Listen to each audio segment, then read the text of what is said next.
दोस्तों ये वीडियो बहुत इन्फॉर्मेटिव होने वाली है। इसमें मैं आपको दिखाऊंगा कि दिमाग का ऑपरेशन कैसे होता है और ये भी बताऊंगा कि हेयर ट्रांसप्लांट कैसे किया जाता है। ये बात तो हम सभी लोग जानते हैं कि दिमाग हमारे बॉडी के कुछ सबसे इम्पोर्टेंट पार्ट में से एक पार्ट होता है, क्योंकि दिमाग हमारी पूरी बॉडी को कंट्रोल करता है। दोस्तों हमारा दिमाग हमारे सभी बॉडी पार्ट्स में सबसे ज्यादा प्रोटेक्टेड होता है। ये हमारे सर में बहुत सी प्रोटेक्टिव लेयर्स के पीछे सेफ रहता है। अगर ये और भी सभी बॉडी पार्ट्स की तरह होता तो इस पर चोट लगने का खतरा बहुत ज्यादा बढ़ा रहता, लेकिन इतना सेफ होने के बावजूद भी अगर इस पर किसी तरह से चोट लग जाए या फिर कोई और परेशानी आ जाए तो ऐसी किसी कंडीशन में दिमाग की सर्जरी करवानी पड़ती है। अब सोचने की बात यह है कि जब दिमाग इतनी सारी प्रोटेक्टिव लेयर्स के पीछे सेफ होता है तो इसका ऑपरेशन कैसे हो पाता होगा। इस वीडियो में मैं आपको इसी के बारे में बताऊंगा। तो चलिए आपके कीमती वक्त का ध्यान रखते हुए शुरू करते हैं आज की इस वीडियो को। दोस्तों जैसा कि मैंने आपको अभी बताया कि हमारा दिमाग कई लेयर्स के नीचे बहुत सेफ्टी के साथ रखा होता है। इन प्रोटेक्टिव लेयर्स में सबसे ऊपर होती है स्कैल्प, जिसे आम भाषा में खोपड़ी कहा जाता है। ये स्कैल्प हड्डियों की बनी होती है जिससे हमारा दिमाग प्रोटेक्ट रहता है। और स्कैल्प के नीचे ब्रेन के आसपास 3 प्रोटेक्टिव टिश्यूज होते हैं जिन्हें मेनिंजेस के नाम से जानते हैं। मेनिंजेस की सबसे बाहरी थिक लेयर को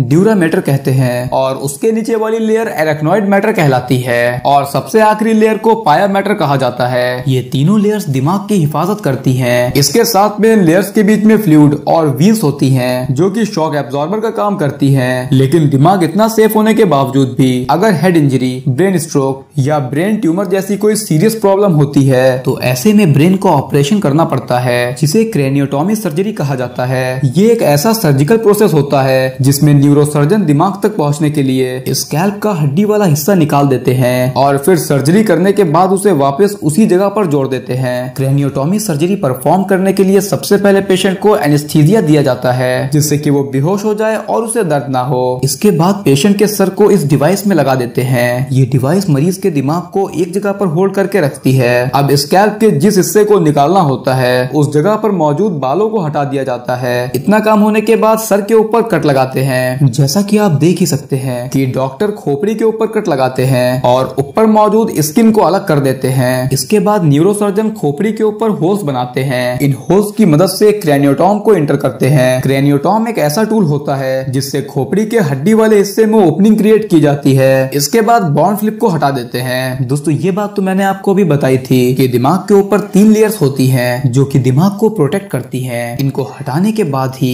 डॉक्टर्स दिमाग तक पहुंच सकते हैं। इसके बाद डॉक्टर कुछ इंस्ट्रूमेंट्स का इस्तेमाल करके दिमाग में मौजूद ट्यूमर्स को निकाल देते हैं। इसके अलावा अगर कोई दिमाग में प्रॉब्लम होती है तो उसे भी इसी दौरान ठीक कर दिया जाता है। सर्जरी पूरी होने के बाद डॉक्टर अंदर की सभी लेयर्स को टाके लगाकर सील कर देते हैं। जब ये काम हो जाता है इसके बाद उसके ऊपर मौजूद बॉन्ड फ्लिप को उसी जगह पर फिक्स करना होता है, जिसके लिए डॉक्टर बॉन्ड फ्लिप को मेटल शीट और स्क्रू की मदद से उस जगह पर सेट कर देते हैं। जैसा कि आप इस वीडियो में देख ही सकते हैं कि जिस तरह से इसमें किया गया है, इस दौरान इस्तेमाल किए गए मेटल और स्क्रू हमेशा के लिए सर में लगे रहते हैं और उसके बाद स्कैल्प की स्किन को टाके लगाकर जोड़ दिया जाता है। इतना प्रोसेस कंप्लीट होने के बाद सर के ऊपर पट्टी लगा दी जाती है और इस तरह से दिमाग का ऑपरेशन किया जाता है। दोस्तों चलिए अब जानते हैं कि हेयर ट्रांसप्लांट कैसे किया जाता है। दोस्तों किसी भी इंसान के बाल ज्यादातर सर के आगे से गिरते हैं, पीछे और साइड के बाल सही रहते हैं। हेयर ट्रांसप्लांट करने के लिए सबसे पहले सर के पीछे के बालों से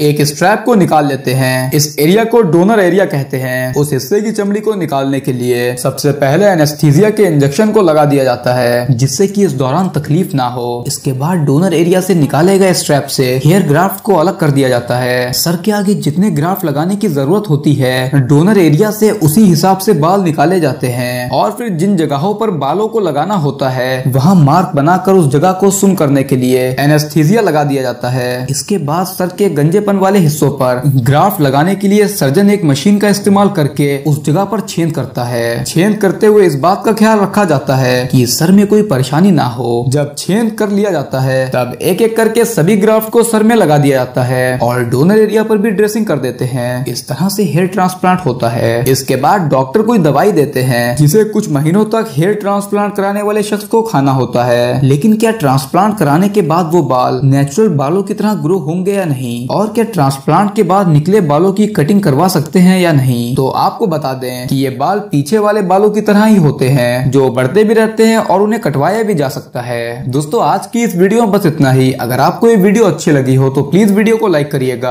और चैनल को सब्सक्राइब करिएगा। थैंक्स।